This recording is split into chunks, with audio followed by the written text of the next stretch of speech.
Better than having me dead. Jennifer. I didn't turn my phone off. Oh, my honey, oh, my baby. Did you turn your phone off? Okay, we are at 7 o'clock. Expecting Barrister Lane to appear tonight. Yes, he'll be here in just a few minutes. So, it's really should have. All meeting to order. Roll call. Councilmember Schultz. Here. Councilmember Williams. Here. Councilmember Hunt.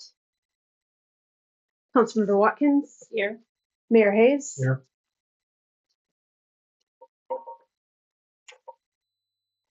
First item on tonight's agenda. Welcome, everybody. Glad everybody showed up. Good to see so many folks. First item on tonight's agenda is the consent agenda. Anybody have any questions, comments, anything they'd like removed from the consent agenda for further discussion?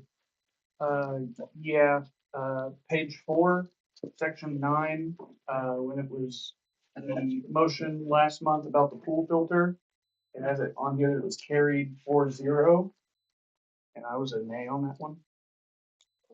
Okay, we will get the minutes amended. Any other additions, corrections? Anybody want to discuss anything in the financials?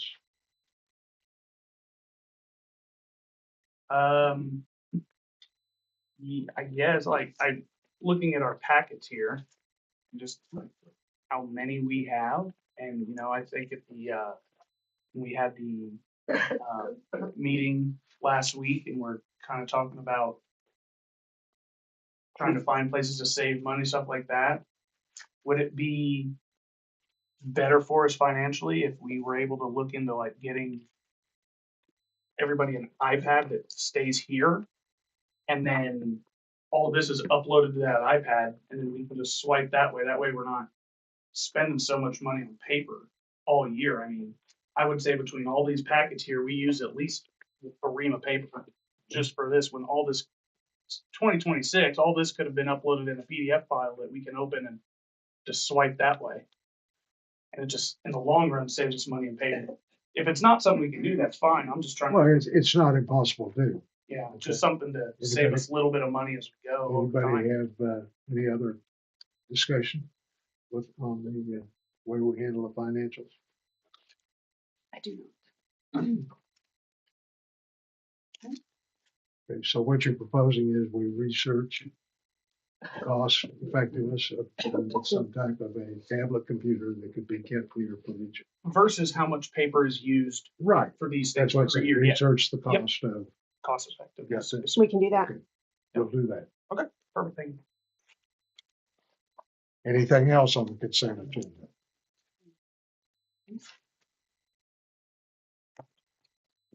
Okay, I'll entertain a motion to approve the consent agenda as presented with the exception of the correction to the minutes from the last meeting.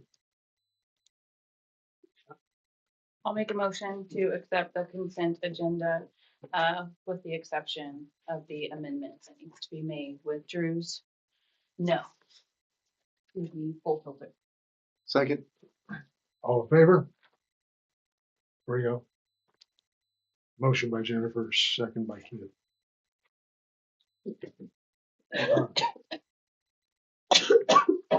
Presentation guest speakers, Brad. Are you ready? Brad Shores from JEO is going to give us an update on the water system design and some good news on the K254 River Valley Road project. You have a preference in the order I go in? Whatever suits you, Brad. Okay, I'll do River Valley. Let me pull up my notes real quick. I do want to start off with just making it super clear that I am in no way representing KDOT or KDOT's opinions on the K254 River Valley. It's a project very important to you guys. So as your consultant city engineer, I thought you probably would appreciate an update on what we think is happening. So maybe to back up a little bit and just talk history, Garber, another consultant named Garber, completed a K254 corridor study. I think it completed February of 25. So almost 1 year ago exactly. That looked basically from Greenwich and Wichita. I don't know the exact eastern limits, basically city, probably the KTA or somewhere close to their city of El Dorado. And it looked at the whole corridor from a congestion and primarily a safety perspective. And no surprise to you guys, River Valley was identified as an unsafe intersection in that project. So a few different things that are happening.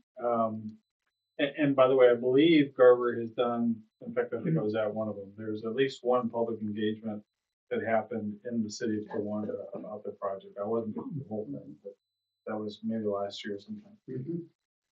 So just to kind of update you on what I know about on the whole corridor, and then we'll talk River Valley. KDOT is currently designing some kind of combination of interchange, so bridge over with ramps, and other intersection improvements for Rockweb Greenwich. So that's in Wichita, that's ongoing. Construction is not obligated, meaning that KDOT is not promising that it will be constructed, but they are going to take it to final design. That project just started in its very early stages. I am on a part of the team that is working on that project. And I want to be really clear here. We have just heard whiffs of rumors, okay? So please do not take this to the bank, but it is possible, we're hearing on the street, that Ohio Street design of an interchange might be coming this year. It may not, so please, that is my most tenuous of all data I'm sharing tonight. And my expectation would be that project is not funded for construction. Okay, so if the reporters are here, please don't quote me on anything regarding Ohio Street. That is literally just rumors on the street. So River Valley, let's talk River Valley. It is not a safe location. By the way, the Garber K254 corridor study is publicly available. If you Google K254 corridor management study, it's online. I printed some exhibits for you from that. So I have single pages just to pass around. And this does not mean this is what's going to happen. If you could kind of share these, and then I do have to print up one for each of you. So the first one is what the Ohio Street interchange might look like. Yeah. And then the second one, maybe I'll just kind of hold this for you guys. Sorry, maybe I should have printed you more than one copy. So this is River Valley, and I'm not a traffic safety engineer, but I'll pass this around. Again, this is in that corridor study that's available online, so it's all public information. Essentially, what this is telling you is that the safety issue identified is one issue with a relatively easy solution. And so that solution proposed. The camera's not going. I'm sorry. What I was told. Oh, okay. No, you're fine. Thank you. I'm I just sorry. heard it. Sorry about that. No, you're good. Okay. Oh, and I have one more single page. So this is, I hope I'm not confusing things. So this is what is not being done at River Valley, which is a full-blown interchange. But there is an interchange in the study, and that's being passed around. What I have for each of you, and it looks like, oh, it's printed there. Okay.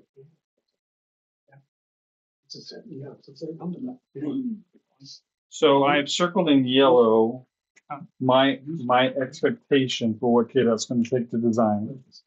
There is a RFP on the street, RFQ on the street. It has not been awarded yet, so we'll learn more once. Well, yeah, some of that, it's a little confusing. I'm giving you River Valley and Ohio. Here's this one too. They didn't get this. So the yellow cloud This is the is, second one. yeah, so this identifies the safety issues that are solved by the yellow cloud. Okay. So I'm plotting what I think KDOT is going to design with this project. They're not doing the rest of the orange, only in the yellow cloud. That's my expectation. Again, I'm not speaking on behalf of KDOT. In simplistic terms, the safety issue is if you are heading northbound or north to west, if there is a car in the right turn lane, you cannot see the right through. And you pull out and you get T-boned and someone gets hurt really bad. This will pull off the right turn lane. And so that front car now has line of sight. Yeah.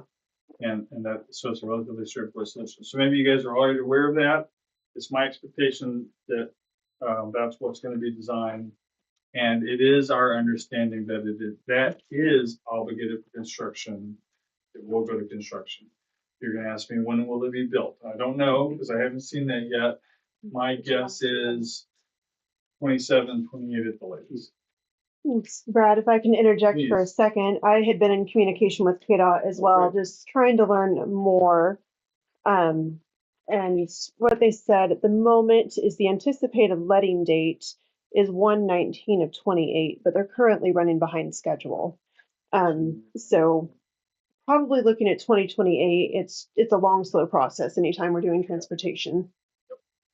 Yeah, there's a lot of, people can be frustrated with how slow KDOT goes, but they, right away coordination, there is utility, there's survey, there's a lot that they have to do. So any questions around K254? It sounds like you guys might have already been pretty aware of what's happening. A lot of this was at their other meetings. Yes, It has been. good. And you guys attended, which is fantastic. Yes. Anything else on River Valley? Is this, like, I know you have this one here, and I believe there was one over there that looked a little bit different. Are these plans that, we are gonna approve or not approve, or they will, and you're just kind of saying, hey, these are some of the ones that these are some ideas. Ultimately, they're gonna go with what they want to, what they think is best. How does that part? It's KDOT's system, so they're gonna be the ones calling the shots. Yeah. They know you guys are very supportive of this project. There is usually some level of public engagement. I don't think, again, speculating here, my guess is it's not gonna be really heavy on this because you guys want the project to happen and they know. But it will be KDOT making the calls on what they think the right solution is. One of the key things you have to remember is that as a council, no, because none of that property is in the city limits of Towanda. It's either county or, That's correct. I just meant even, we were both at the same meeting last week, so. Was it your understanding that the hot button right now is Rock, Webb, Greenwich, and get at least underway there or not? I mean, that was kind of the first one to hit the street, so that might tell you something about KDOT priorities. I will say that Towanda was, I think, pretty successful in advocating for River Valley. Right. And we felt like it was coming, and we thought it was going to come last year, actually. Right. At least it's not now. I know that the K254 Border Coalition has identified River Valley and Ohio Street as their top priorities. They might have done that already, recognizing that Rock Webb Greenwich was being targeted, so maybe they felt like, well, let's take care of what's our next priorities. Okay. I certainly do not. I mean, we try to read the tea leaves with KDOT, but I cannot tell you exactly where their thoughts are around all of this. Nobody can. So, Rock Webb Greenwich has major safety issues, oh, yeah. and so does River Valley. Those are probably the two worst, I would think, just from what crash flow showing. They Okay. publicly said last year when we went to the meetings, or anyway, when I went to the meetings, that we were number one priority because we've had so many accidents since. Yeah. And following that, we had Yeah. another 6 people killed. It's, I work with the retired state highway safety engineer. Now he's been with us now for 3 or 4 years. There are many at KDOT that have a legit, real passion for safety, what this gentleman sees, all the time. So I'm glad they're doing something about it. That's all right. So we'll move on to K254, I'm sorry, to the water project. So not because I was coming tonight, just concurrently, our staff emailed Sarah today. So on your water line project, we are in our 90% phase. My understanding is that we're going to be sending you plans soon. We're doing our final QC internally. So you're going to get 90% plans today. I did glance at the plans today. If we really wanted to, I could share with them if we could figure out electronic technology, but you're going to get a digital copy very soon. I'll tell you ahead of time, it's 44 pages and it's a lot. I mean, it's a pretty big project. In some ways, we kind of did a topographic survey of your whole city. We've got water lines throughout the entire, we're not doing all the water lines, but we go from end to end of the city. So there's going to be a lot of data there. I think Mike in his email to Sarah today just kind of wanted to prime you guys. Like we do our own QC, we will stand by the quality of the product. If you guys want to review it in detail, you'll need to carve out some time to do it because there's a lot of material there on the 44 pages. So our experience typically is if we send you 3 pages for one block, you'll scrutinize every detail on it. If we send you 44 pages, you kind of have to kind of pick and choose how much time you have to review it. So for whoever might be interested in doing a technical review of that, that's just kind of a heads up. On schedule, like we are contractually on schedule. If there are frustrations by anyone in the city about the schedule, we apologize. We've kind of been recently made aware that maybe there is some frustration, but we are on the schedule we put in the contract. We're not aware that there was a desire to accelerate it. Or if there was, I forgot that and did not pass that along. As a reminder, all of this design work was done under a grant, fully funded by the Kansas Water Office that we helped you find, and that we have a grant in to do construction, a grant application in to do construction for this project that we have kind of been told we're going to hear about that in February. So fingers crossed, the agencies move at their own pace on the award of grant. So the ideal scenario is you guys spend significant construction dollars to actually implement what we're designing. There were a lot of conversations with city staff about getting a design that's at least piecemeal implementable. I don't know if that's a word. So that if we don't right away get the large construction grant, you guys either with in-house forces or by piecemealing out portions, you can go to contractor with your own funds or other funds that we find.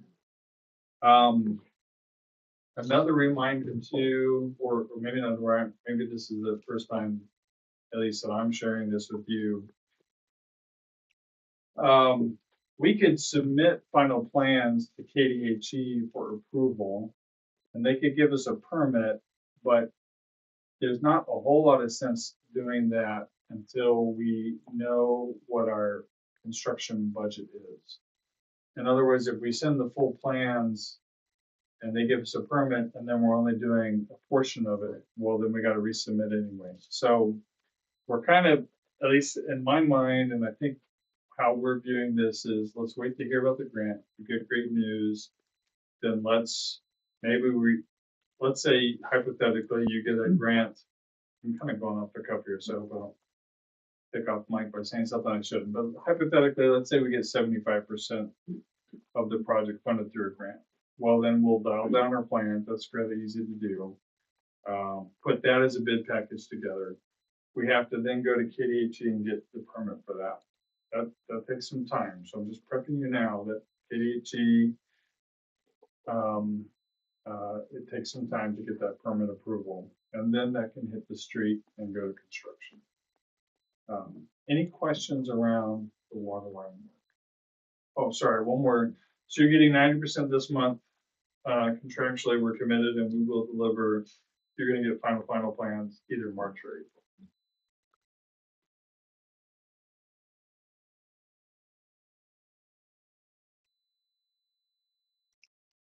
Any questions on water line stuff? So one more, I think I'm gonna be around when the pavement stuff comes up, so I'm here to answer questions about that. We're real excited about working with Sarah. For what it's worth, we vetted Sarah a little bit, when we found out that she's coming, and we heard really good things. So I think we did a real winner. And, I mean, you'd expect us to do that, right? I don't think it's a bad thing that we did that. So Sarah comes from a strong project management background. And she and I are both, I think, have a shared commitment to kind of two buzzwords in our throats here: accountability and transparency. But we really believe that. So we have some tools that we use, and one of them's probably should have brought this and pulled it up, but maybe we could do that at another city council. So it's a SharePoint website.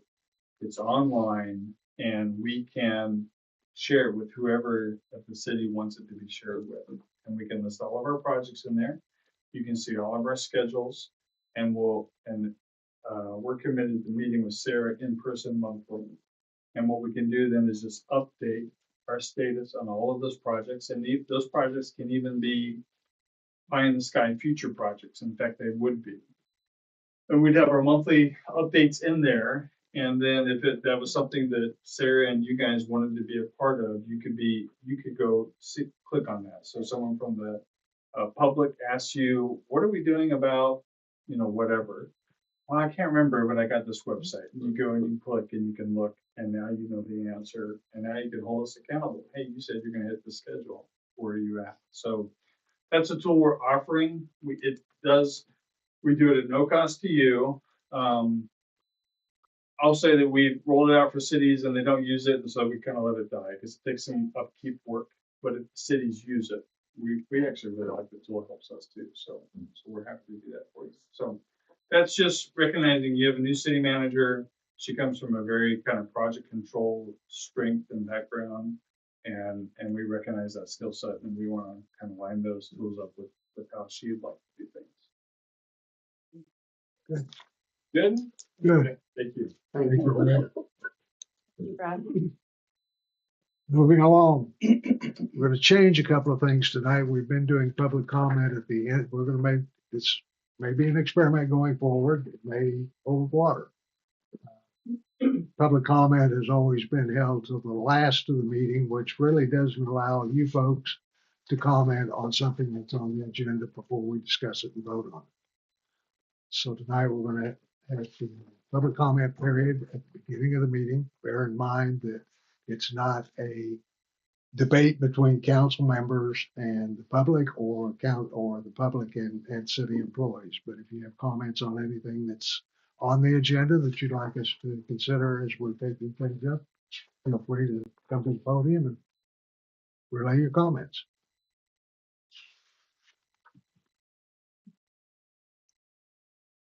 Good.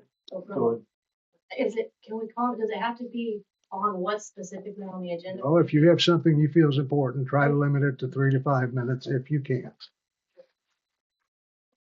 Forgive me, I'm not a public speaker. Okay. I'll do my Only, best. only thing, make sure you're signed in, and if you wouldn't mind giving your Yes, name to the, I'm on to the the list council. here. My name's Lane Balaka. I'm a resident in Tooele. I live down on Main Street, across from the Jump Start.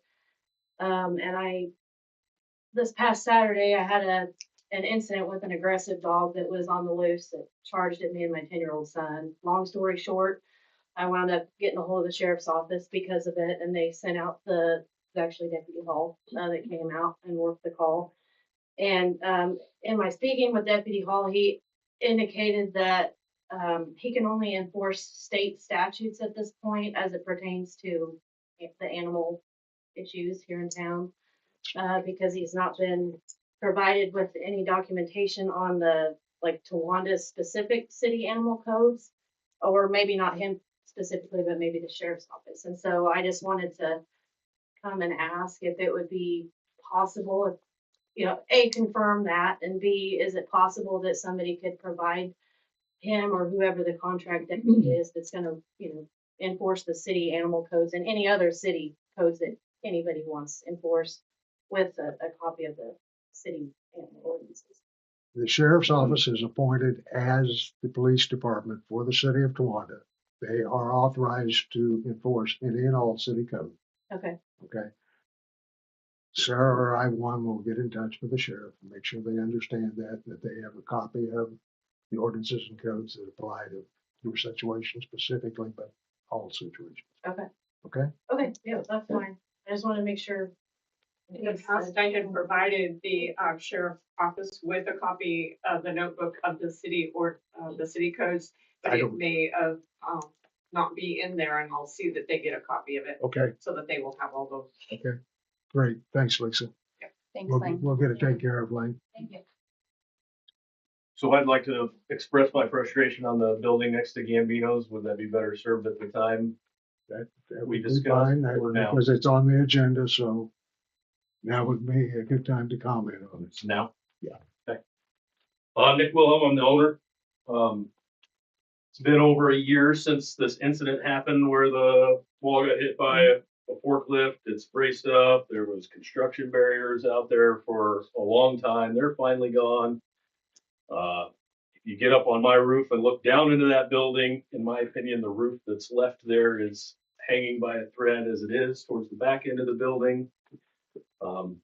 It's just more than frustrating for me that anybody that drives through town and looks at that, it looks like our building's closed or under construction because that's still sitting there in this condition a year later. So, on top of that, the corner of our building, the bricks got knocked off of it as well, and that still has not been repaired.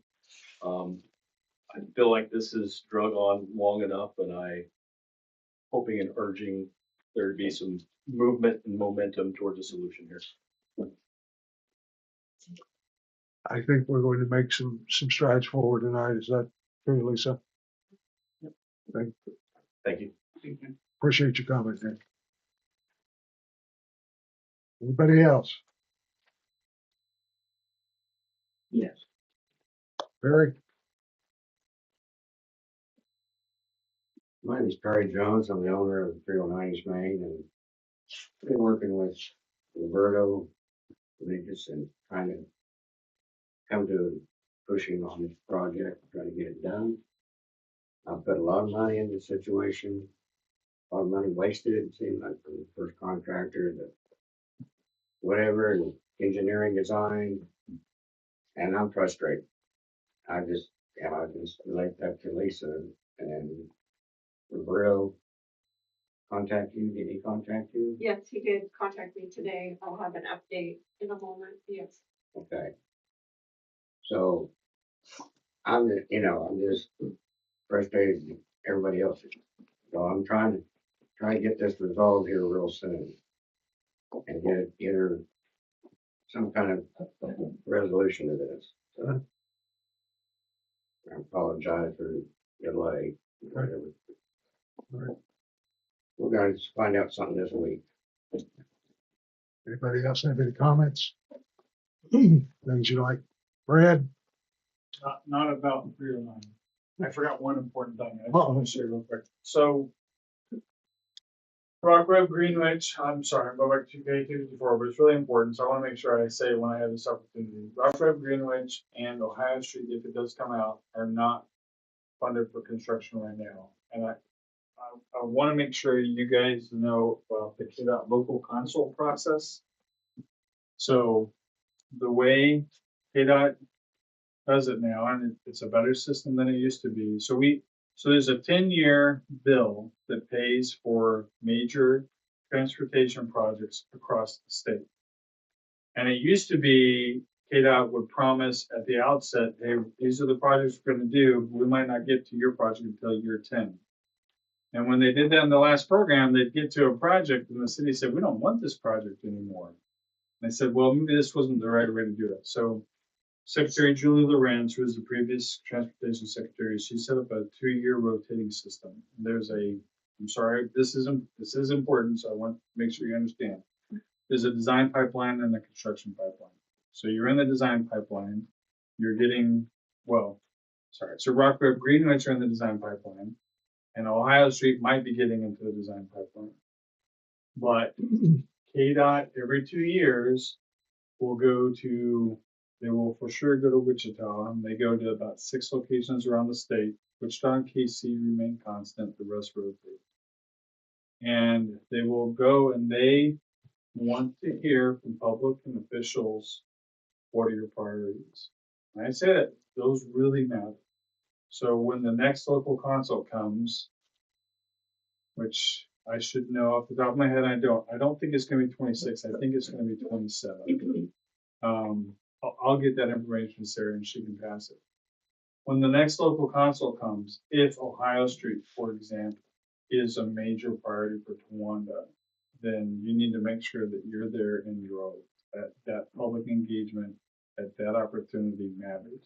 And River Valley's funded for construction, you don't have to worry about it, but if some of you live, well, you guys all live here, so Rockwell Greenwich, I don't know, maybe you work there, maybe you also think that's really important. That it would be important to advocate for that project at local consult as well. So just want to educate you on that. That public, that is a piece where, you know, citizens, councils, and staff going and advocating really matters, and it makes it moves the needle on what KDOT doesn't have as much, doesn't have the money to fund everything they want, so they have to pick and choose. So I just wanted to share that. No, you're right. That is important. No, thank you. Anyone else have any comments they'd like to make? Yeah. Okay. Chief Clark, Ohio, good thing to have in the pipeline. Accidents are going up and up on Ohio Street. And a lot of you don't realize it, that's the city limits. That's what, I'm sorry? while you're up there, It's in the city limits. City limits, okay. yeah, that is. Do you have any updates on the Ohio Street, Beach Eye Road construction? Okay. All right. Anybody else? Thoughts, comments, wishes, desires? We'll move on into old business. Main Street building progress update. Lisa, I believe that's you. I did speak to Roberto this afternoon, and I apologize, Sarah, I didn't pull up the email about the grant information. But they are applying, he is applying through South Central Kansas Economic Development for a down. We think we know what grant it is. We don't actually have the name from Roberto, but he's looking at particular grants. Yes, and he's supposed to meet with the individuals in the next, today is Wednesday, in the next few days or the first of the week, in order to begin the process. That's what he left me with. Now, in my hand, I also have the statement of enforcing officer, which is something that I'm required to present to you before. It's the update on the process of where we've been with this building. With me presenting this to you, I could go ahead and start the request for repair or a demo at that time. It's about a 2-month process. If something happens that they expediently produce grant money and can start on the building, we can always extend out our timeline. This is just a timeline of where we've been and how I find the property today.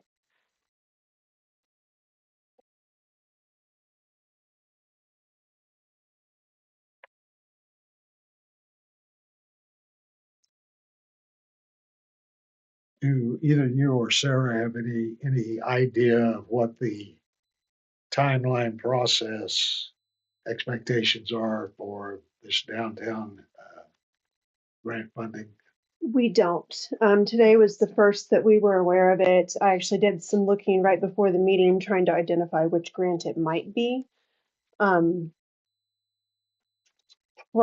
to that information, our recommendation would be to kind of proceed as Lisa is directing.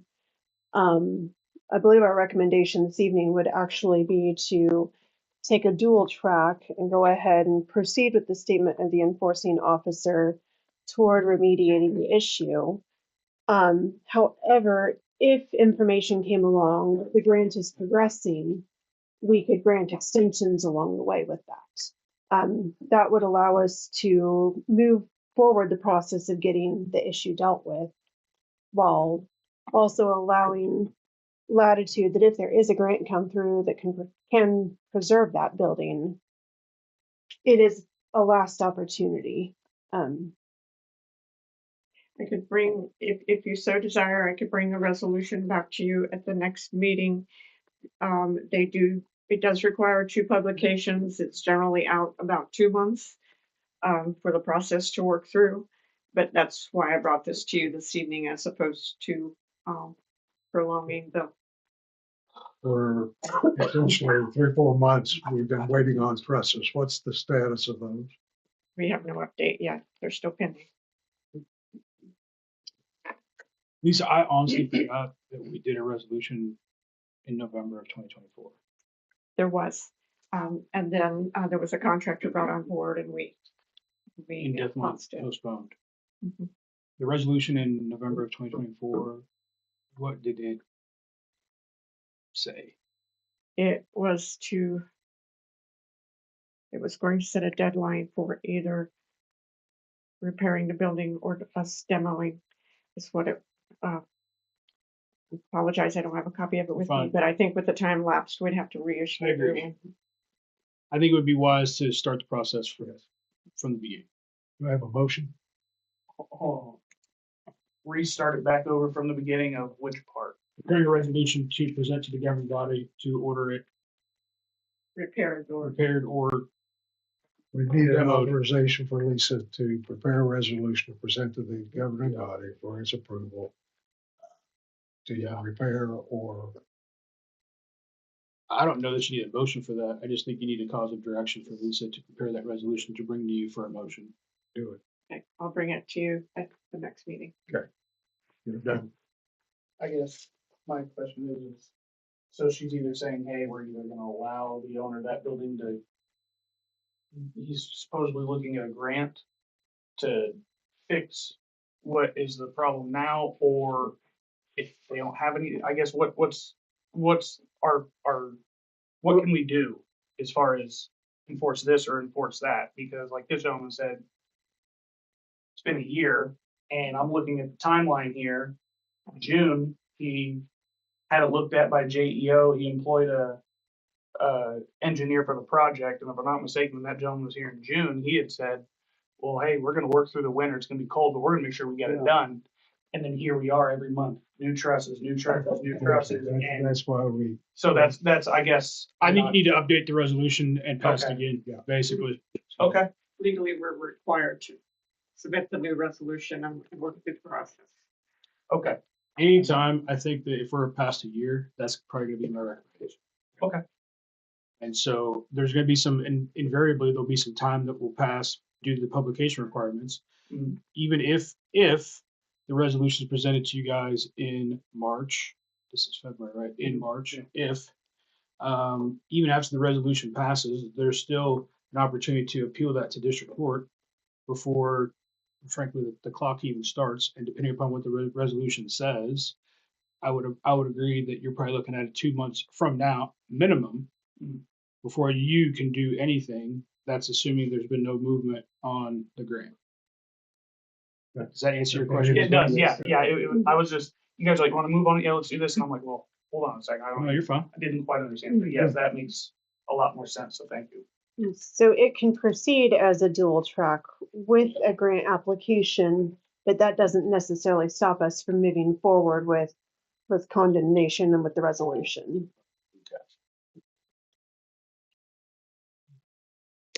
anything else? Okay, we'll have that ready for viewing and approval. We'll have that ready for viewing and approval. Thank you. Thanks, Lisa. Capital Improvement Plan draft update. Sarah? Actually, I'm going to let Lisa kick us off and then I'll dig a little deeper with questions. You do have the documents in front of you, the 5-year capital improvement plan and the equipment plan.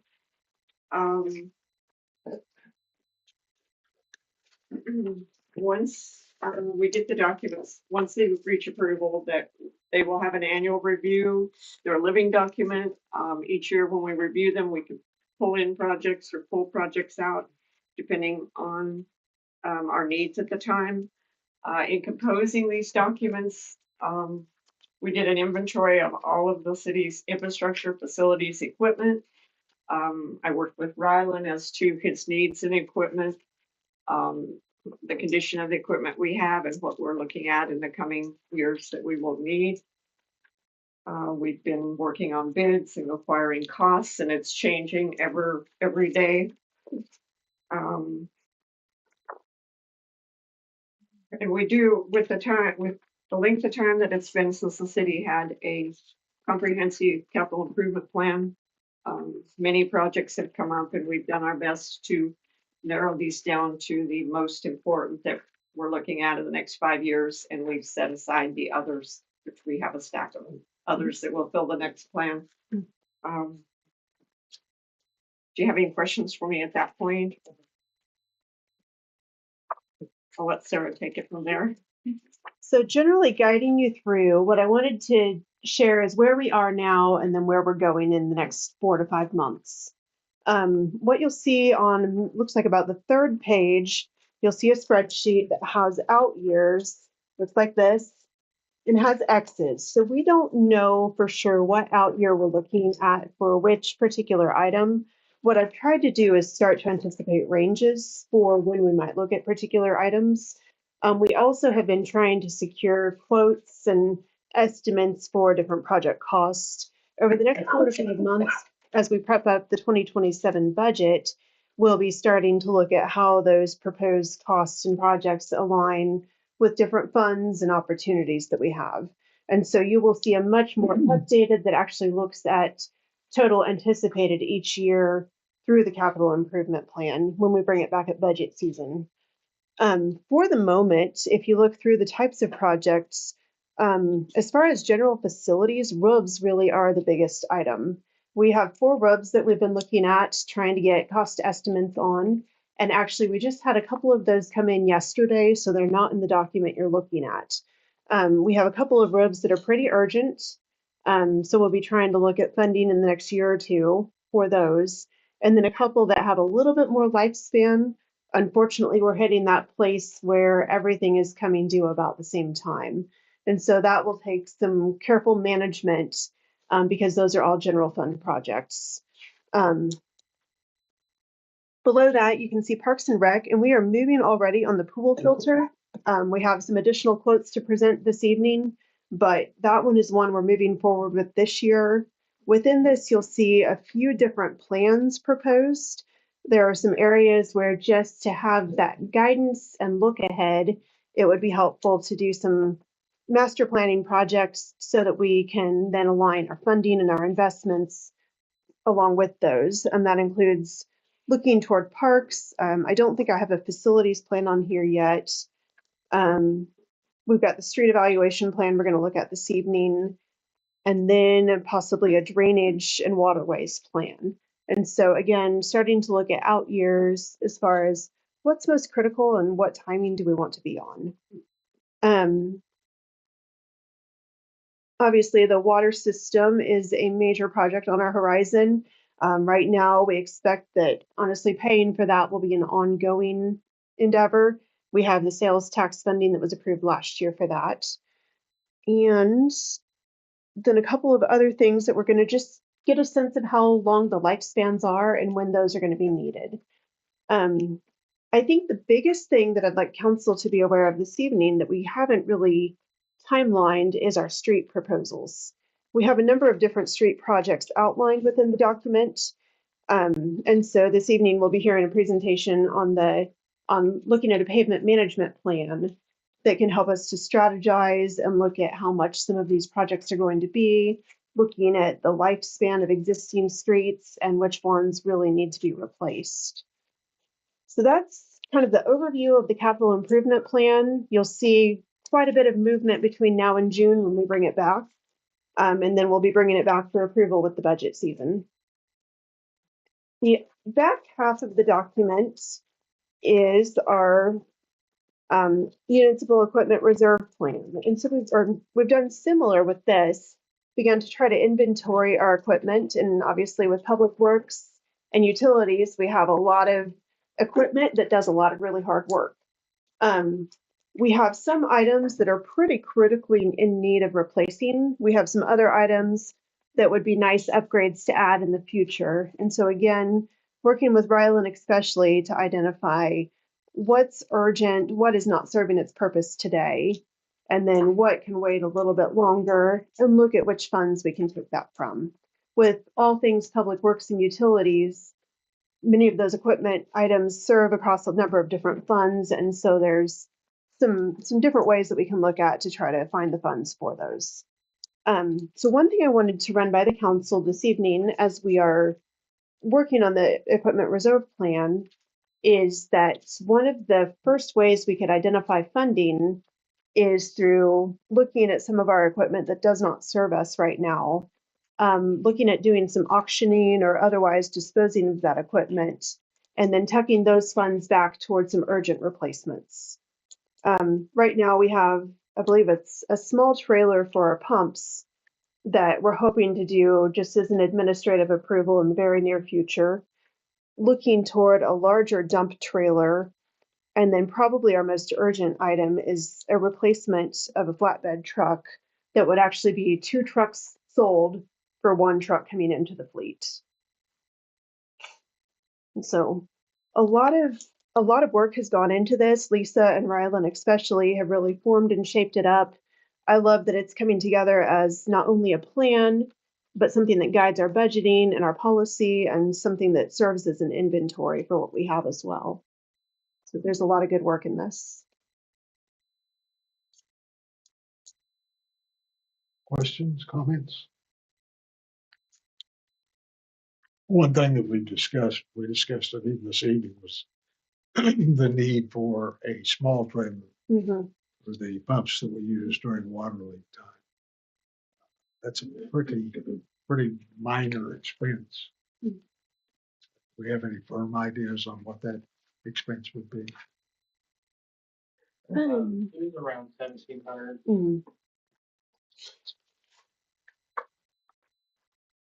Suppose we might be able to get some bids together of whatever, some hard costs together by the next meeting. If you wouldn't mind. One other item I forgot to mention, but I wanted to come back to, is on page 20 of this plan, you'll see more information about K254. We have themes tonight. At the point in time when this was created, Tawanda had been told that we might have a cost share for this project. And that cost share, based on cost of construction, was estimated at anywhere from 200 to 500,000, which is an incredible amount of money for this community. Part of what I received from the state also said that right now this project is listed as fully funded through KDOT. So that's a tremendous relief for us. What we may look at doing is that the city actually also owns the streetlights that serve that intersection. And those are improperly located. They've been taken out in a number of accidents and put back up. So we may replace this page, thankfully, with a page that looks more at how do we align streetlight placement as this project's going on.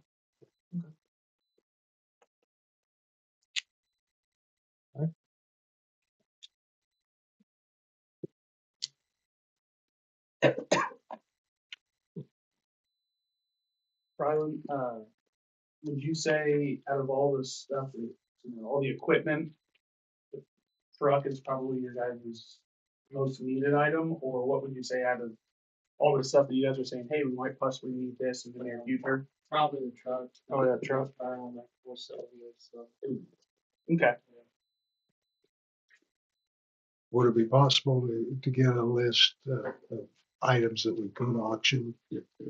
Yeah. And see if we put those together. Maybe get enough money to buy your dump trailer. Don't use it. We'll have to work budget wise with truck replacement. You got anything else, Ryan? I don't think so. Okay. Great work. What about the skid loader? Thank you. But you're doing a great job on Yeah, it. skid loader's gonna be replaced too soon. Would you put that as number 2 or number Probably 3? 2, yeah.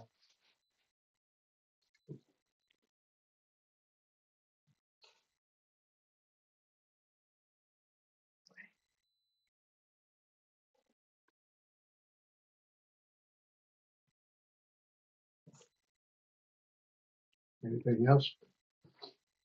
You did a great job putting this together. You're doing a wonderful job.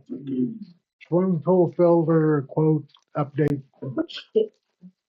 Yes, and so council, first I want to apologize. This one is coming back to you because when we brought it last month, it was something we realized that day, and that's not how I usually want to operate. So we added an approval item in January for a pool filter replacement, trying to replace disintegrating filters before the summer swim season. Council approved that quote in January for $30,699. The next day, I was contacted by the city's previous mayor, whose business is Little Richard's Pools. And she said that as mayor, she had avoided submitting quotes that could be in conflict of interest with that office.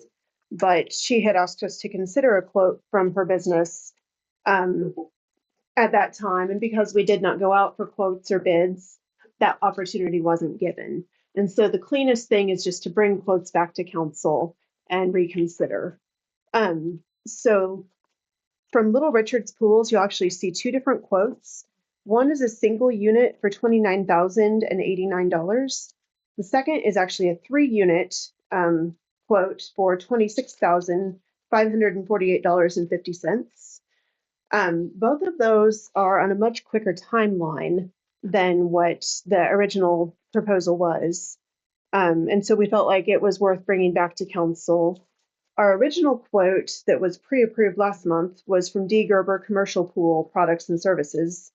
We reached out to them and they submitted a revised quote for $28,750. Unfortunately, their timeline is still 16 to 20 weeks before delivery. Just to fulfill our obligations, we secured a third quote from Superior Pools.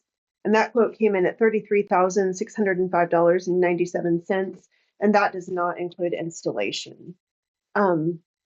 So with all the quotes, we reviewed looking for installation, looking for timeline, looking for cost and efficiency, and we feel like the optimal quote is going to be the 3-unit installation from Little Richard's Pools.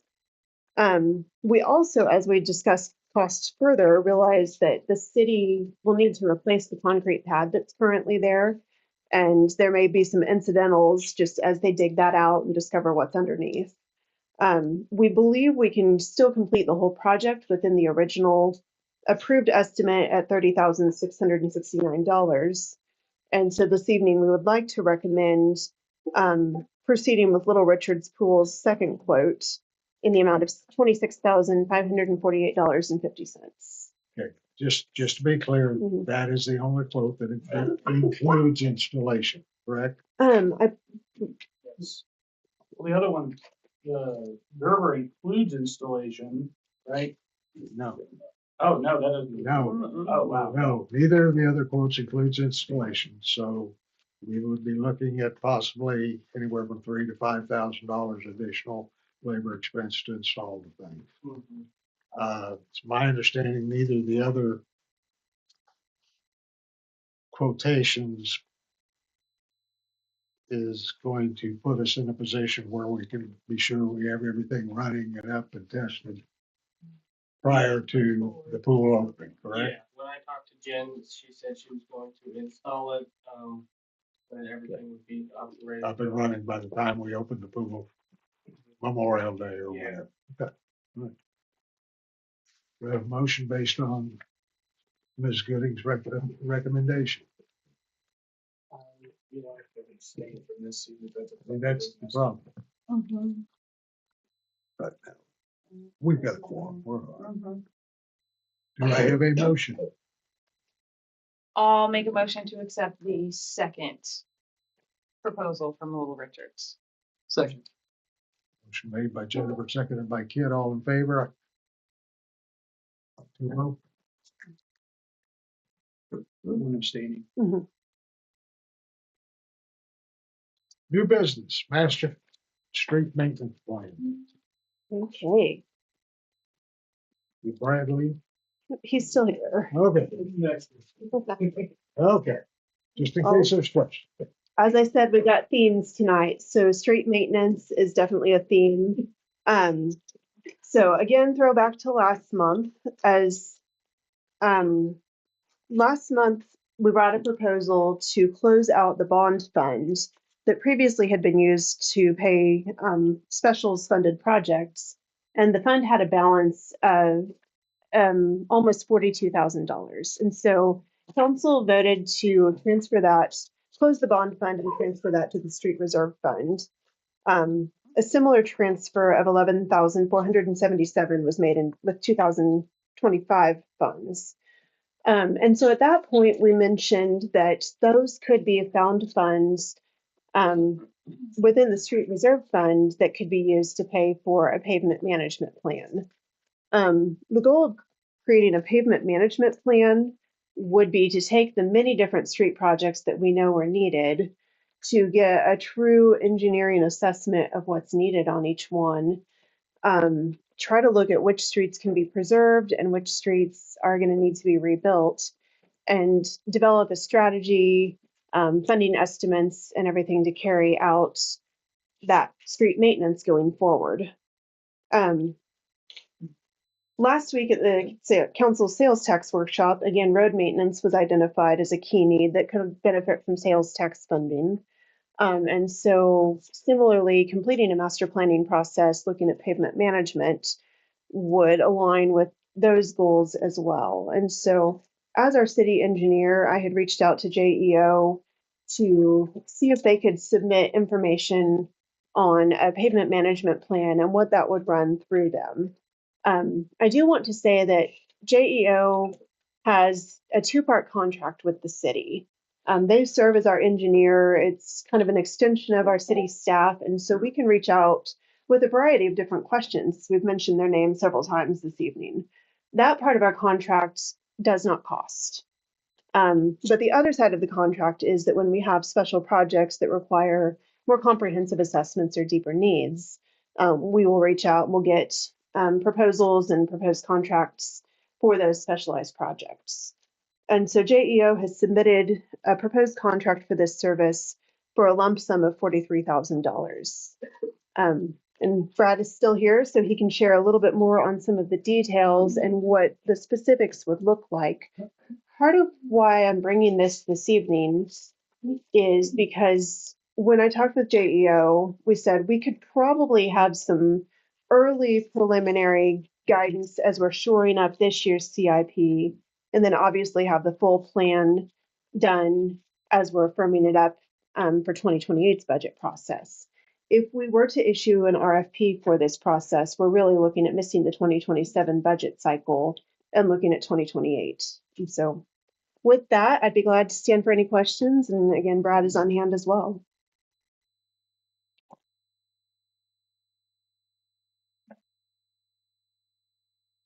Brad, can you sum this up for us? Yeah. Thank you. That's right. Thank you. So I'm very sensitive that dollars are precious here. Historically, what communities would do when tackling their streets is worst first. So this street is terrible. We're going to pay to fully reconstruct it, which is the most expensive thing you can do. And we'll take care of those, and then we'll go after the mill and overlays, which is the next most expensive. And what happens in that process is the streets that could have benefited from a light touch, where you could have hit a lot of streets and kept them going in fair to good shape, have not been touched, and now they're where the couple that you just touched. So there's been a real effort in the industry in the recent, I would say, I don't know, 5 to 10 years to, hey, let's start putting some statistics and some thought around this about how can we best spend our precious, how can the city best spend their precious street dollars to maximize the overall value to the community And it's typically going to be a blend of all of those, full reconstruct, heavier rehabilitation, and then more minor work. There's gonna be a number of other things this accomplishes. It's gonna tell you what your pavement condition index is, so it's just a number 1 to 100 telling you how good you're doing. And that will help you in comparison purposes, so that, for example, when you're talking to your citizens, okay, you're really irritated by the pothole on your street. And maybe after we do this, you really have bad streets and we gotta get better for it. But we've done this for, I'll just say we've done this for Augusta. And hey, their streets are in very good shape. So it provides a tool to city council to say, hey, we've been investing and we actually have pretty good streets. And we're being intentional and serious about how we go forward. It'll do a number of other things as well, but I feel like I should pause and see if you have any other questions. Go ahead. This is just looking at, This is just for you guys to come. yeah, there's and no look at it. construction dollars here. Yeah, so we are going to put 2 people on every one of your blocks and we're gonna evaluate all the conditions and then we're gonna take it and put it into an analytical process. We're gonna develop, we're gonna run a number of scenarios. Another message, I just wanna be just very transparent out front is you're gonna see in there that your needs outweigh your budget. I don't need a crystal ball, I'll tell you that right now. What this will also do is help you, and we have seen it work, help you and advocate for funding and grants. Now, am I saying that you're never gonna win a grant if you don't do this? No, I'm not saying that, but it does help. Because it identifies, hey, you have a strategic plan on how you're gonna tackle your system's needs. And this was identified as a top priority. It's gonna give you, we're gonna work with the city, we're gonna look at what have you been spending, what's in your budget, what do we think the likelihood of grants are, how successful in the past you've been with grants, and based on kind of an agreed upon approach, we're gonna develop a 10-year kind of a CIP plan for your streets. And that, my guess is, will stretch you.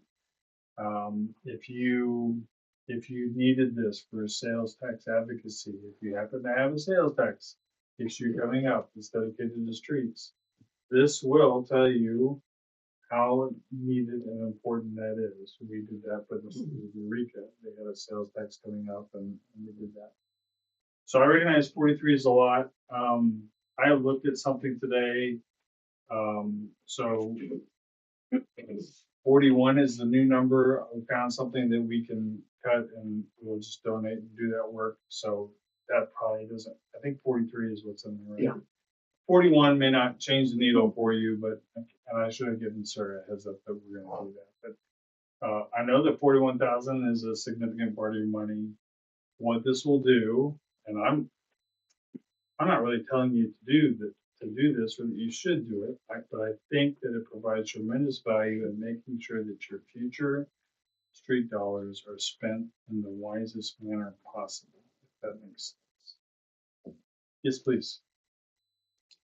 Will you be able in your planning to take into account Yeah. what we're going to tear up with the water system and make recommendations that are in an area where we may not be tearing up as much? Great question. So oftentimes it's a tail wagging the dog, so we don't have that information, but since we are giving you final in March or April, yes, we can at least take that into account. Okay. And then, so there's gonna be a ton of really good data that comes out of this, but it is, it's not. So here's some limitations. It's surface level, it's visual. So as we are implementing the plan at no cost, we're going to be alongside you, guiding you at least in the conceptual of, hey, we've identified major work on this street. Let's go take some corings. Maybe the city, a lot of times cities can do that in-house, sometimes they can't, then we'd have to go to a vendor. But let's make sure we understand the sub-base, there's sub-base issues that our surface level with this report will not identify. So this is a fantastic tool, but it doesn't do everything. You will want engineering support going along to make sure that, hey, let's make sure we're talking to staff. Do you have utility work planned here? Now, some of the utility work we know, but some we don't. We need to visit with you. Is there something going along where, hey, we're doing work on this street 2 years from now? You said let's do the street work next year. We want to delay that street work to match up. There was another limitation to it I wanted to share, and I forgot it. Keep going with your questions. So if we were to engage this contract, Yes, sir. 5 months out from the notice to proceed, what I'm looking at is the timing and the time frame for when we're going to discuss reviving the existing sales tax that's going to sunset on the ballot. Our choices are August and November Of this year. of this year. 26.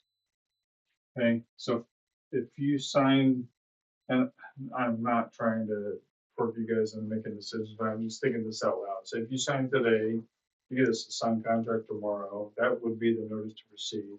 So 5 months from now. So we would have numbers potentially that we could work with. And I'm pretty sure the 5 months is the We draft. would have them in July.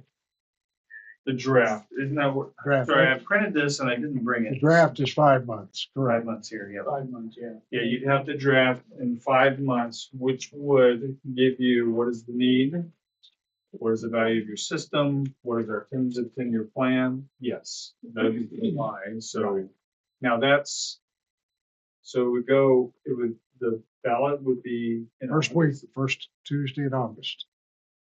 That's not a lot of time for you to utilize that for public engagement, but it's a little time. Your thoughts? Can we do that? Yes, like you said, it's not a lot for public engagement. I think from a sales tax perspective, just knowing that we are doing the planning so that we have a plan and a strategy and information that will guide how we would use that sales tax is And then probably the bigger trust building with the public. And be able to back it up with numbers prior to the election. Now, this 5 months, is that for the planned draft submittal, is that max 5 months? There's a chance you guys could have it done in 3.5 months, but you're just saying at most 5 months, or That's correct. is that roughly how long? No, that's the we're contractually committed to that. Okay. But there is a chance you guys could have it That's done by May or June, June-ish. You know, so that gives us July to have everything in. Well, it doesn't keep us from promoting the concept now, but Correct. it gives us prior to the final push, gives us numbers That's to right. work with. And I think it talks in there that we're meeting with you regularly, Yeah. so we're getting little mini updates as we go. Mhm. And you said the other ballot opportunity was November. November. So if we got the draft to you in July, now you got 4 months of public engagement. Yeah, we're Really interesting. Cutting it close in November. We're aiming toward August from a budget planning perspective, knowing that if we did a November election, we've hit some points of no return Yeah. in terms of how we've set our budget course for the our next budget year. for next year. Mhm. We know what we have to work with. The other thing from a CIP planning perspective, it would be my plan to start picking Brad's brain. A few months in, again, we would be looking, not even having the draft quite complete by CIP formation, but my hope would be that just through conversation, we could say what's most critical for 2027, 2028 that we should be budgeting for, even as that draft is forming up. And just to be clear, like let's say you don't go with this contract, we're going to work with Sarah and just kind of based on engineering judgment, we could drive the streets and work with your staff and yeah, we think this makes sense to tackle this street. Here's our estimate of construction costs. We're gonna do that whether or not you sign this contract. And Sure. we're essentially gonna do that. Well, I think getting a professional put together, we're already putting the effort into a comprehensive CIP, comprehensive equipment plan, one of the major comprehensive water plan. That's right. And the other major concern of the people in town is the deteriorating infrastructure as far as roads are concerned. So I think we have to make some plans, and then it's, you know, it's up to them. Do you want to do this or not? Yeah. We've made the plan. Now here's what it's going to take to get it done. Okay. And you may have kind of answered this, but with everything you guys have been doing in town, as far as being here in town, looking at everything that's going on as far as the water line stuff, how much of this stuff have you guys already kind of done? On the water line, Yeah, you guys have been. well, that we know town, what the route is, so. So you guys have kind of set a streets already, so you're a little bit more familiar with everything here in town, correct? Yes, Okay. yeah, we haven't scrutinized and tried to rate every street. Correct, so yeah. We're still gonna do that on a block by block basis. You know which pothole you don't want to hit. Any- Okay, yeah, that's. Rob, have you looked at this? Yeah. Okay. So I You know, that's apologize always my about question. changing the fee on you. Since time is of the essence, can we just strike through the 41 as long as you guys just write in 41 and you guys sign it, and as long as we accept it, then we should be good. You're okay with it? The answer to that question is yes. And so you would just, if you're making a motion to approve the master plan with the amendment from 43 to 41,000, that's the motion. There's a question from the public. I don't know. Yes. Is that okay? At what point during this process then do you determine which roads or streets need coring and drilling samples? And then what extra cost is that? Do you guys do that, or I think you said you didn't? You No, have we do not. So if the city, it's just not included here. So if the city could do that in-house, I mean, the city is unlikely to go core every street in the city. But if they wanted to core key ones, so that would help inform a decision. Do you guys determine with this contract which ones would need coring and drilling? I mean, I could probably drive tomorrow and tell you pretty quick, you know, no, we're really wanting to core the ones that need major work. It's a really good question. So you guys probably already know which streets really need major work. And so those are the ones we'd want to core, because the ones that we're going to do a light touch on, it's less concerning about what the sub-base issue is. So if the city wanted to do that in-house, or we could recommend some vendors that do that, then absolutely we would take that information and include it here. What's more common, just because it's so hard to be that proactive, is now on a year-by-year basis, your city engineer is taking this report, and then as we're thinking about what utility work is coming up, where do we want to spend, what are the major streets we're going to do, let's go do the course now, and help that inform us at that time. Both are reasonable solutions. Good question. But added cost to the. If you could do the course in-house, then there's, I mean, it's just the cost of labor of your. The analysis. Yeah, and it's usually just literally coring it out, and then you can look at it and you just know how deep it is. And so we're not needing to send it to a lab to get processed. We just want to know the thicknesses. Plug it and see how thick the skin of the watermelon is. Yeah. Any other questions?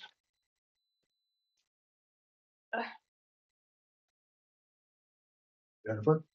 What's the benefit, Brad, in clearest terms? In the Benefit, clearest terms, other than the public, because I can tell you the public can see the surface level. sure. That you're getting a very systematic and analyzed method to make sure that the dollars you're spending on street construction are best spent. You're not spending, I'm not really good at short answers. If you're Okay. good with that short answer, I'll stop.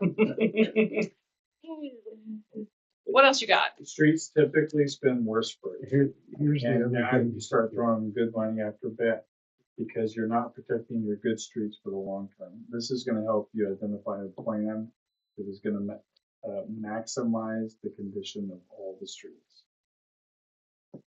Mike, you were saying something. Well, the biggest, there's a number of benefits. Number one, as a council, we've always been really good about saying, yeah, we need to get that done. It doesn't get done. This holds our feet to the fire. If we've got a plan in place, then people have the right to say, why aren't you doing what the plan says? Number two, having done our US grants and a number of others, having that comprehensive plan when you go for a grant is worth its weight in gold, because you've already shown that you're for real, you want to get this done, you want to get it done right, and you've got a plan moving forward. Rather than just saying, okay, mechanic needs to be done this year, or, oh, let's do Second Street. You've got a forward-thinking, forward-moving plan laid out, my opinion. Okay. So, what is the council's desire?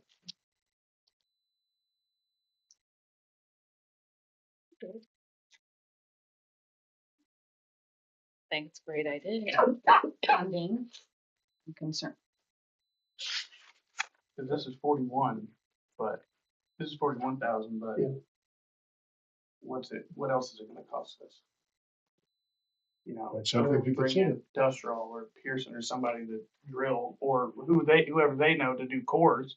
We're gonna have to pay that company to come in and do it, so it doesn't stop there at the 41,000.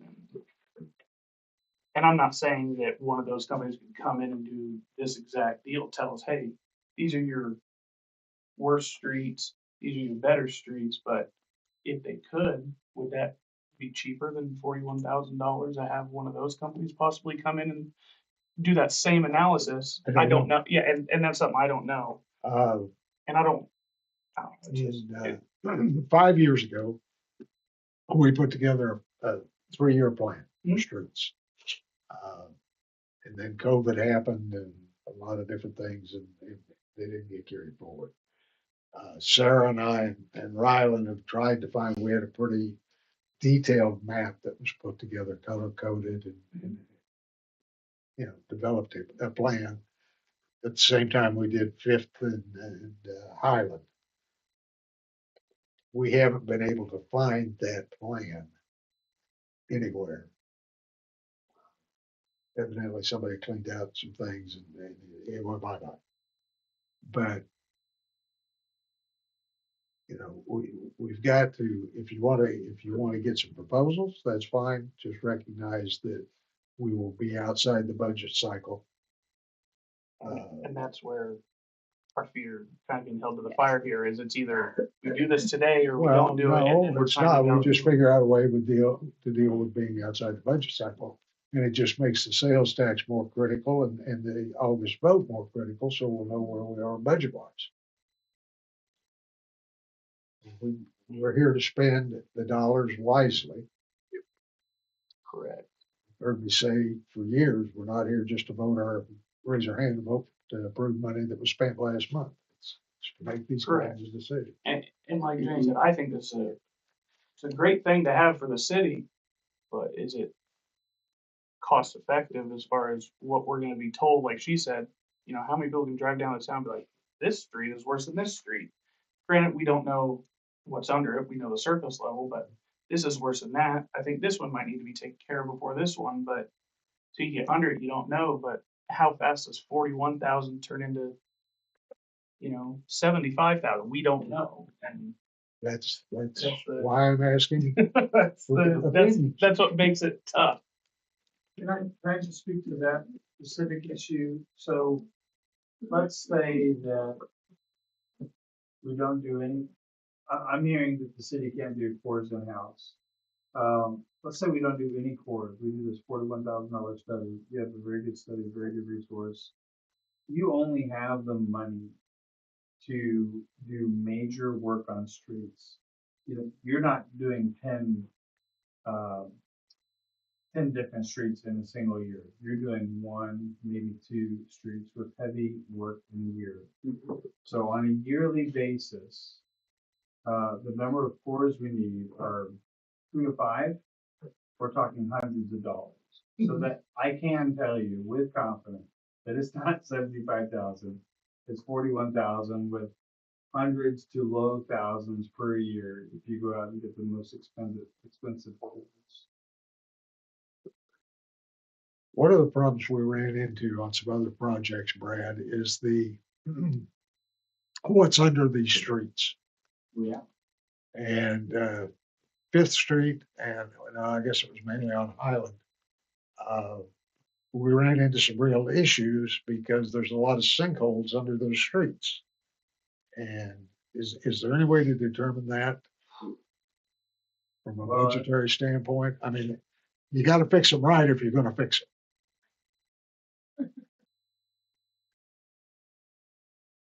Well, I'm gonna back up, so. Yes, I had forgotten the limestone and some significant geotech issues. The cost would be more than hundreds. Whether you do this report or not, you need to understand that when you're going to do major work, we're gonna probably need to do some geotech. Now that's,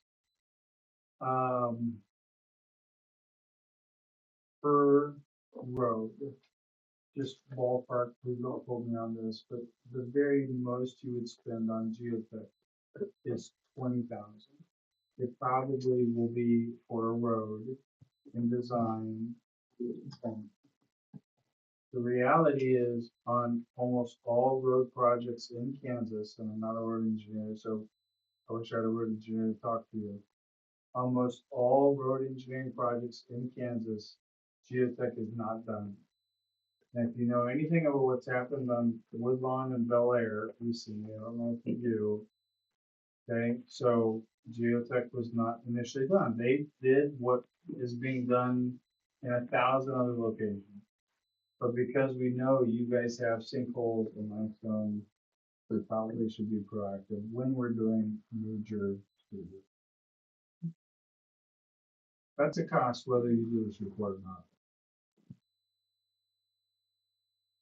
I also wanted to note, one of the advantages to doing a study like this, whether this or another one, is to identify which streets can be saved through intentional maintenance versus which ones really are going to be the worst. And so it's kind of a flip from the standard thought process to say which ones, given moderate investments, can be preserved and maintained.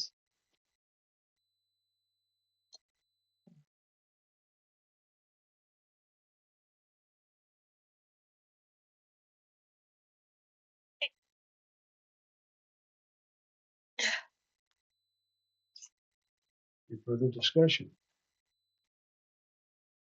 No.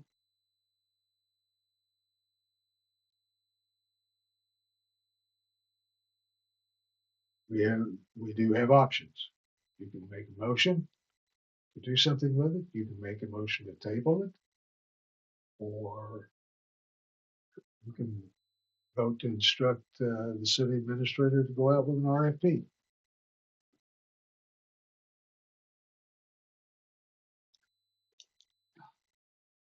That's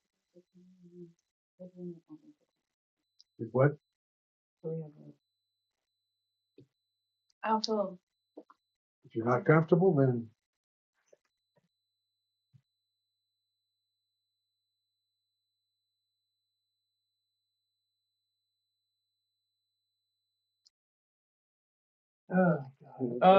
it's, I say, I just feel like, with vote in August or possibly November, and him saying 5 months, which he said it could be quicker than that, so it could still, but it's just, it's like, we're gonna vote today, or, there's a chance that we don't, or we gotta approve it today, or there's a chance that we miss out on something. And I don't know, I don't. if your heart's not in it, vote your feeling of what's best for the city. I make a motion that we table it until the March, table this till at least the March one, so that we can have some March meetings, sorry, the March, meeting, just so that we can have some time to look over this more and think about it rather than just make a rash decision today. Second, Second. motion by Drew, second by Kit to table the proposal until the March meeting. All in favor? 3-0. Business gas service ordinance. Almost stuck there.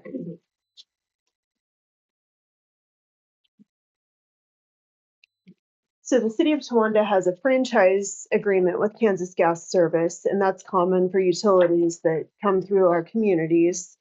That franchise agreement includes a franchise fee that helps compensate the city for running through our easements, things like that. This agreement was most recently renewed last June. And last month I had an email from Kansas Gas Service that said that they found that they had sent us the wrong template for that agreement. So the template that was used did not include a clause specifying that the city is entitled to a franchise fee sum equal to the volumetric rate, which is technical, but important. And so what they have done is they've sent us an ordinance on the correct template that includes this clause. And so this clause has been part of our agreement throughout our franchise agreement with Kansas Gas Service. It is specifically within the franchise fee, and Kansas Gas Service assured me that they have been paying the fee as agreed. The contract just didn't, or the ordinance just didn't read it. And so what I would like to seek this evening is a motion to approve, get the right thing back in front of me, ordinance number 731, which includes the correct volumetric terms for the franchise agreement.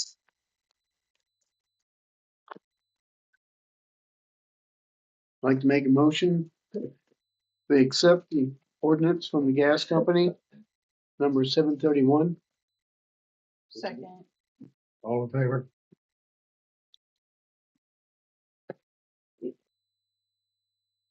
Cash basis compliance. This is a resolution that deals with our accounting system. As a small city, we use a cash basis accounting system, and then we waive the generally accepted accounting principles. This is common within small cities, and it is a resolution that we approve each year. It just makes life a little bit easier in how we do our accounting. And so with that, I'd like to seek a motion to approve resolution 2026-01, which authorizes cash basis accounting systems. I'll make a motion to accept resolution 2026-01 to accept cash basis Second by Drew. All in favor? compliance, sorry. Motion passed. Other business, council vacancy. We have a vacancy on the city council, obviously. I don't want to go out and recruit somebody. What Sarah and I put together is an application for those who would be interested in serving on the city council. It's going to be available online. There's hard copies available here tonight. I'd like to have it back by the 1st of March. The reason for that is that on March the 4th, we have a council onboarding workshop with an expert, credible individual coming in to go over the roles of everybody in city government with us so that everybody firmly understands that. So nobody has to vote on anything, but the applications are available. Where are you going to put them online, Sarah? I will have them on the front page and also the council page on the website. On the Towanda website.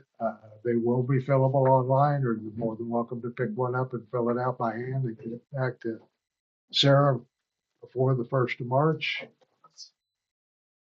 We will have a quick meeting with members of the council and discuss them and get somebody appointed. I'm not looking for somebody that's always going to agree with me.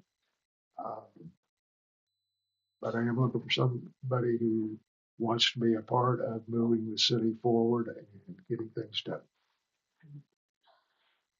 Planning Commission appointments. Lisa, did you have a list or do we still need to do that?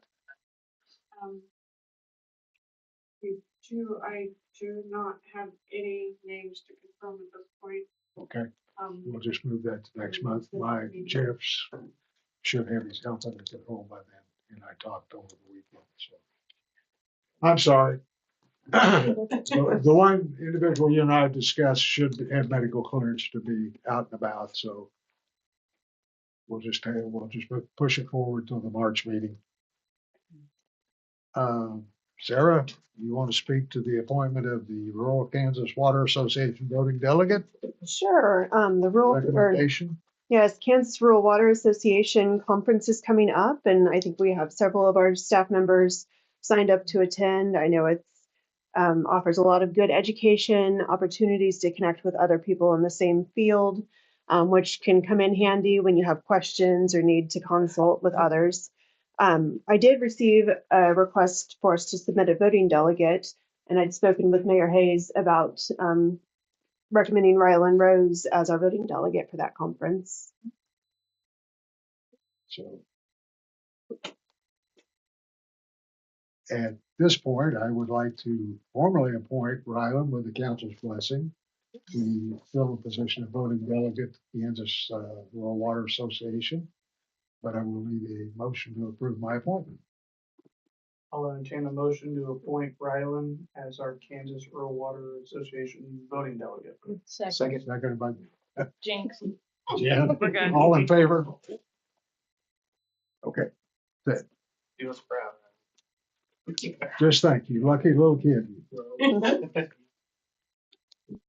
Any other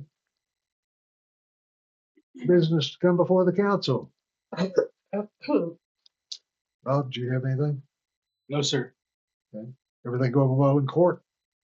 Yes, sir. Good, sure. We set up a workshop. Quick reminder that the council workshop with Kathy Sexton is March the 4th. Did we decide 6:30 or 7? To mention it so they can set it up. I think we said 6:30. At 6:30, Right. like all of what? Do we want to set up a workshop for the JEO project and looking at alternative? It's up to council. Would the council like to have a workshop on the master street plan? I think it'd be good, and then Okay, let's that pick way it. Chris Let's can pick a hopefully date. make Let's it as pick a well. date. Everybody get their Mickey Mouses out here and figure out when we can do it. Like to do it sooner rather than How about later. March 4th at 6:30. No, sooner rather than later. Wednesday night's best for everybody. 7 people. No, Wednesday's terrible for me. I'm so sorry. That's right. You've got soccer coming up. But Thursday the 19th or Thursday the 26th. On the 19th, so it'd be the. I'm sorry, Linda. I We don't, have our hometown action commission meeting on the 19th. Why are you? Because he's doing that to me. do So- what? Well, I don't have a little earbud in No, there she wanted to know why I was yelling. because I'm doing this. Yes. That's why I say I don't have the hearing aids in. So Gotta the talk up. 26th. 26th at 6:30. 26th at 6:30. Okay. That work for everybody? I'm gonna send Chris an email. All right. And the 4th at 6:30 will be the onboarding session for city government. That will be a workshop. And as with all workshops, they are open if anybody wants to come listen. I have the second part to my question when JEO was up, and this is directed for Sarah, if you don't mind. How much? $5. Pardon? $5. Okay, I've got it. I'll piece. put it on my tab. What's your question? Sarah, how much information do we have, or how much knowledge do you have about what grants and monies are available once they complete, if the council decides to go with the contract? How much money or what is available as far as helping with? I would need to look into that personally. I will say one of the things that JEO is able to do on our behalf, they serve a number of different cities. So they've actually been proactive in looking into grants and resources, and they have that expertise on staff, whereas time gets a little bit limited at City Hall. Definitely, I would be scraping resources, looking for anything, but they're also partners within that. 26. One thing I will throw out No is date, a month. there's been some discussion about sidewalks off and on in some of these The meetings. 26th. Don This Potter month, and I, next month. superintendent, Yes, had an thank you. opportunity to visit That's last true. week. And it appears that at least for some sidewalks, there is a co-sponsored grant that we can apply for along with the school district called Safe Routes Mhm. that would be available for areas where the kiddos have to walk back and forth to school. Dawn's out until the first of the week. Hopefully by the next council meeting, we'll have a little more information to go over and kind of throw out so people can roll that around in their brain. And Yeah, so sorry, a few comments. Do you want me there at the 26th workshop? Okay, I can do that. If there is a virtual option, I have a kind of a pavement management expert. I'd like to bring him on virtually if he's available. That's fine. Since you're gonna dive into the weeds, he's gonna. That's fine. That's fine. On the grant side, we do our grant support for you for free at no cost. So we think Cocksure is a really good program. It's not something you're gonna win every year, but our hope is that it's something you're gonna win one. If we win one or two, that's money we didn't have. There are other Another programs. project. As you look more into Safe Routes to School, I've been trying to learn more about that program. It's been my understanding that they pay for signage, but not sidewalk. Don was convinced it pays for sidewalks. He'd been researching it because that's one of his big things is kid safety. So like I said, we just talked about it at the K254 meeting last week briefly. And he's out this week at a conference, so hopefully next week we'll have some more information and see where we get. If it works, it works. Doesn't hurt to throw it against the wall, like my mom always said. Throw that spaghetti against the wall, if it sticks, it's done. Anybody else? Motion? Make a motion to adjourn city council meeting at 8:35. Second. Motion by Jen, seconded by Kit. All in favor? Hard sell, right, Drew? wants to go Thank you home. all. Thank you all for coming. Hope you got some questions answered. Council applications? Council Right here? applications? Good, how are you? All right. No? I'll sleep hard tonight. Take it out. I'll sleep hard. Oh, yeah. What happened? I had a long day too.